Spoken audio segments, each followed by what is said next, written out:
राधा रानी और माँ दुर्गा दोनों ही हमारे धर्म और आस्था की प्रमुख देवियाँ हैं, लेकिन इनका महत्व और स्वरूप अलग माना जाता है।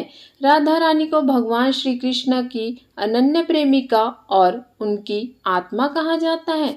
उनका जीवन संदेश देता है कि ईश्वर तक पहुँचने का सबसे सुंदर मार्ग प्रेम और समर्पण है।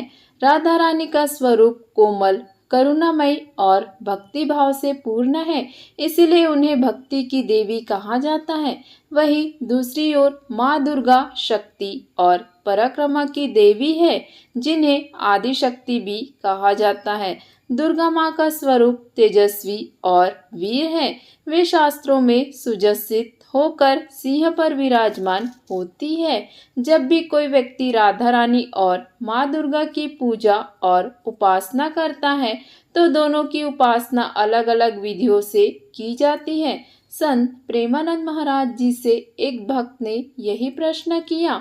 भक्त ने पूछा, राधा रानी और माँ दुर्गा में क्या अंतर है? इस पर महाराज जी ने उत्तर देते हुए कहा कि राधा रानी और माँ दुर्गा में बहुत सूक्ष्म अंतर है, और वह है प्रेम का।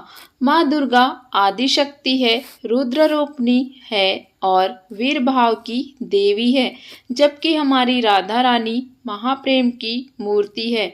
जहाँ सिर्फ और सिर्फ प्रेम की बात होती है, राधा रानी नीलकमल पर विराजमान होती है, जबकि माँ दुर्गा को अष्टभुजा, 16 भुजा या 32 भुजा रूप में दर्शाया जाता है, जो शक्ति का प्रतीक है। राधा रानी और माँ दुर्गा की शक्ति मूल रूप से एक ही है, लेकिन जब बात प्रेम की आती है तो फर्क दिखाई देता है।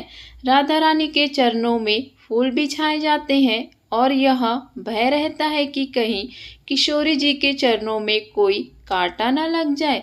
वही माँ दुर्गा राक्षसों के गले पर पैर रखकर लंबी जीभ निकालती है। यही अंतर है इन दोनों शक्तियों में।